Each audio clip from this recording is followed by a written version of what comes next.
Hello les amis de la boîte. Allez, aujourd'hui on va parler un peu de Scalextric. Donc c'est des voitures de circuit routier du slot.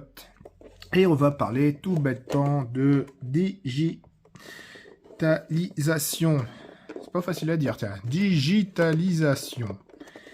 En fait, si vous avez suivi une ancienne vidéo que j'avais sortie sur le circuit Scalextric, qu'est-ce que c'est?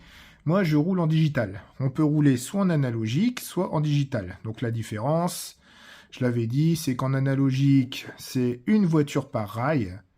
Par contre, en digital, vous pouvez mettre jusque 6 voitures par rail. Mais il vous faut absolument une puce à mettre dessus. Et comme vous voyez, c'est le petit logo ici qui est marqué DPR pour mettre la puce. Donc vous avez des voitures DPR, mais vous avez des voitures qui ne sont pas DPR. Et là, il faudra tout bêtement souder une puce spéciale. Alors, le plus simple, c'est les voitures modernes. C'est tout simple. C'est 30 secondes à ce qu'ils disent. Vous ouvrez la voiture.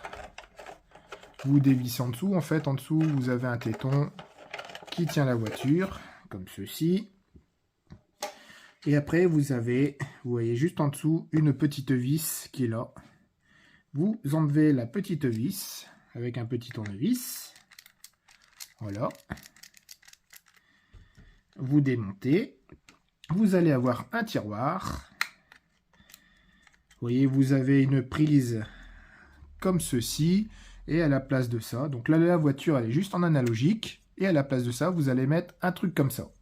Un petit circuit électronique qui permet de donc digitaliser la voiture et de rouler à plusieurs sur la même voie. Alors tout simple, vous démontez ici. Donc vous êtes obligé d'avoir ce boîtier, donc le mieux c'est de le garder. Le jour que vous voulez repasser en analogique. Et vous remettez comme ceci la petite puce. Vous remettez le petit boîtier ici. Comme ceci, vous remettez la vis. Et là, votre voiture est digitalisée. Voilà. Allez, un peu plus de 30 secondes. 90 secondes avec les commentaires. Donc, il faut faire attention de ne pas trop serrer, sinon vous cassez. Hop. Voilà. Donc, la voiture, vous voyez, il y a la puce qui est ici. Donc, comme j'avais dit, c'est le petit capteur pour faire le comptage ou pour changer de voie. Et vous avez fini votre voiture, vous pouvez rouler avec. Donc ça, à garder. Mais ceux qui ne sont pas occupés, enfin, qui n'ont pas ces voitures, qui ne sont pas des PR, vous avez style ces vieilles voitures des années 80, on va dire ça comme ça. Quand vous démontez, donc c'est toujours le même système. Vous avez une petite vis qui tient la voiture. Voilà, hop. Et bien là, vous n'avez pas ce fameux boîtier. Du coup, Scalextric,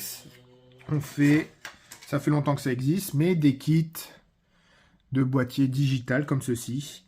Donc là, ça va vous forcer à souder entièrement cette puce sur la voiture.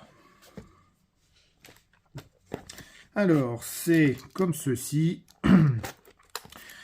Donc ça, c'est fait pour le Scalex, mais vous pouvez aussi avoir des petites voitures de slot, hein, comme du Fly, comme du Kerson.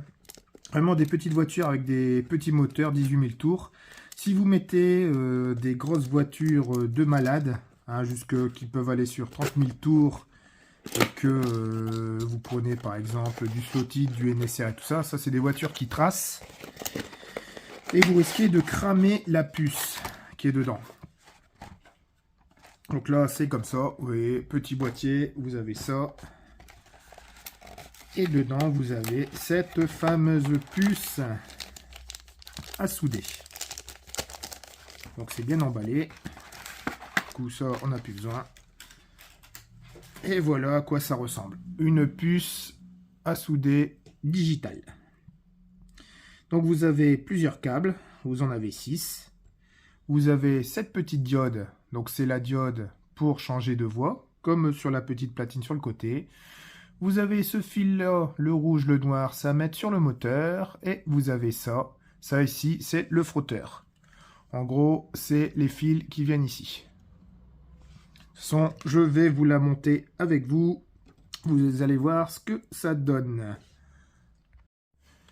Allez, je vais vous mettre un peu de lumière parce que ça sombrit fortement hein, dans le nord avec le temps qu'on a en ce moment. Je peux vous dire que heureusement que le modélisme d'intérieur est là. Donc voilà, vous avez 4 vis, vous démontez les 4 vis. Donc ça c'est plus laborieux, vous mettez beaucoup plus de temps. Parce qu'il y a plein de trucs quand même à modifier quand vous digitalisez votre voiture. Voilà. Donc une voiture de slot, ça se représente comme ceci. Alors ça c'est bon. Ça, les vis là, elles tiennent. Donc voilà, vous avez ici, vous voyez, votre frotteur. Vous avez là les fils qui vont directement sur le frotteur, plus et moins, et le moteur tourne. Donc le truc, c'est que à partir d'ici, on va devoir mettre... Donc là, c'est un peu plus compliqué parce qu'il va falloir souder. Mais normalement, sur les voitures plus modernes... On va enlever le frotteur, peut-être que... Non, il n'y a pas du tout. Sur les voitures plus modernes, en fait, c'est pas ça. Vous avez directement une petite pièce comme ça que vous mettez, vous clipsez en dessous. Là, il va falloir démonter ici. Voilà. Et souder ici et ici. Pour mettre donc les fils du frotteur. De faire, là ici, de pouvoir mettre cette fameuse petite diode au centre et de pouvoir souder ici sur le moteur. Bien sûr, dessouder et mettre les fils là.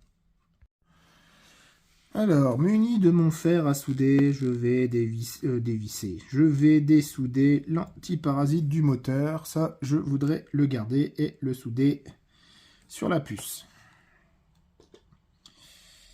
Alors, dessus, vous avez... Bien sûr, c'est super fils.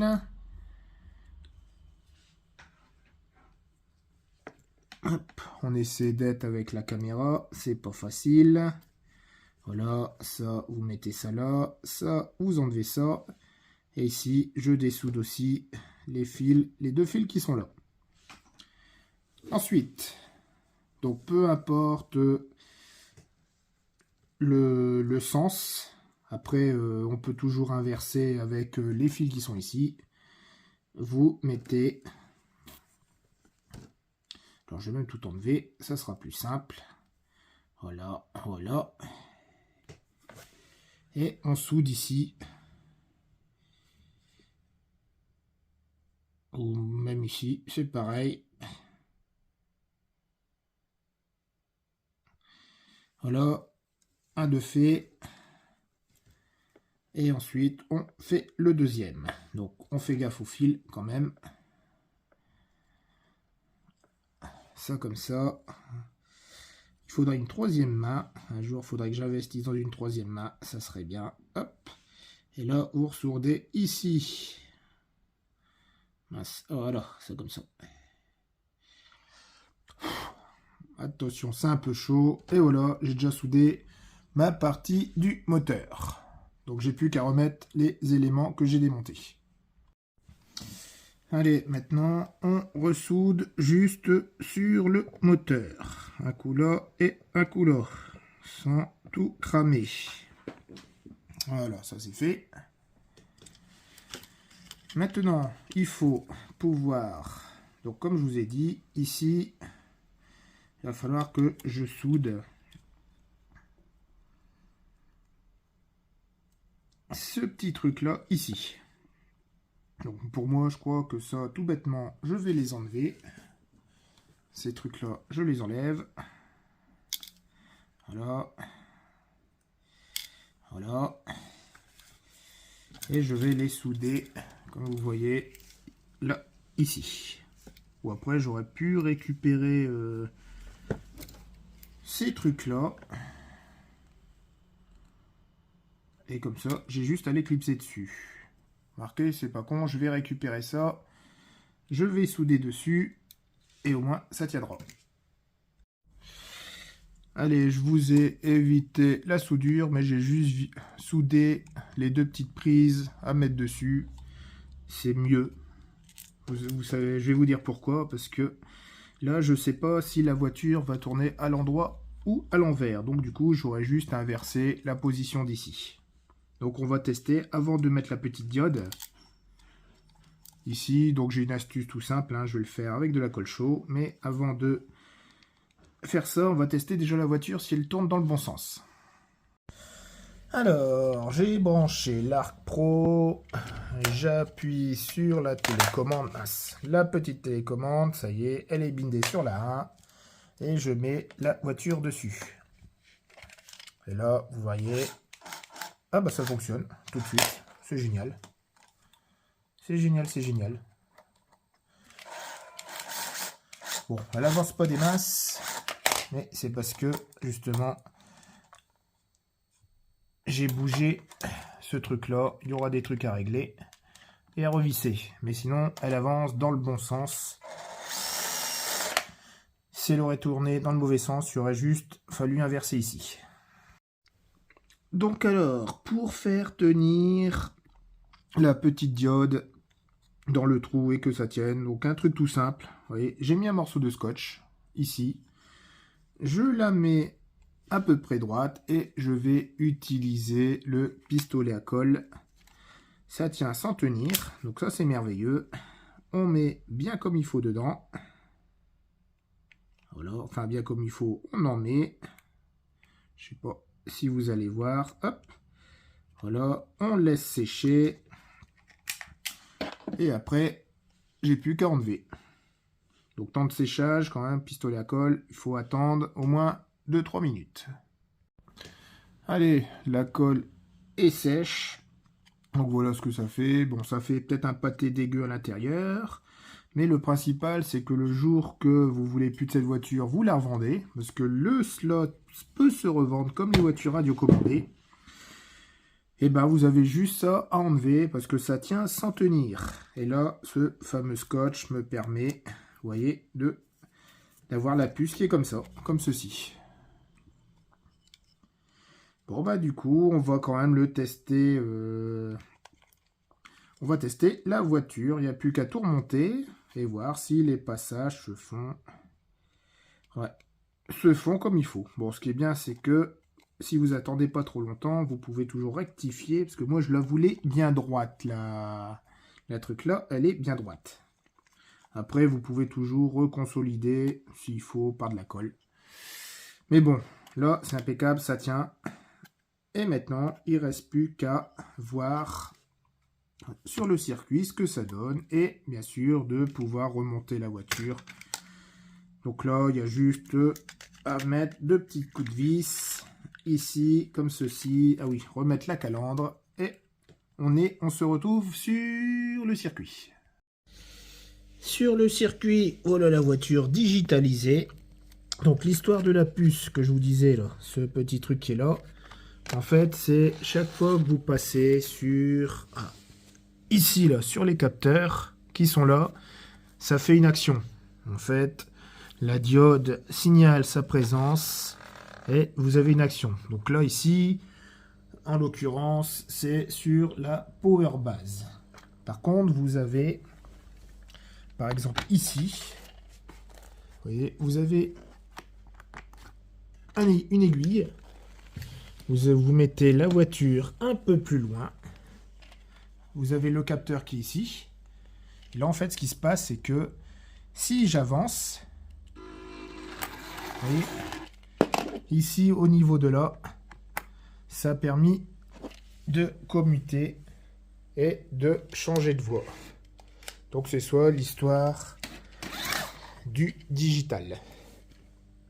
Donc, vous avez des changements de voie. Vous pouvez rouler à plusieurs sur le même rail. Comme je vous ai dit, jusque 6. Les puces, comme je vous ai dit, se mettent sur les petites voitures, style Scalex Rixfly. Mais autre part, faut prendre des puces de substitution Scalex. Sinon, vous allez les cramer. Enfin, les puces Scalex, vous risquez de les cramer. Ça prend au maximum des moteurs 18 000 tours. Au-delà, c'est pas bon pour la puce. Allez, bon, je vais vous laisser là et je vais faire quelques tours de circuit. J'espère que cette petite vidéo vous a plu. Et moi, je vous dis à la prochaine. Allez, au revoir.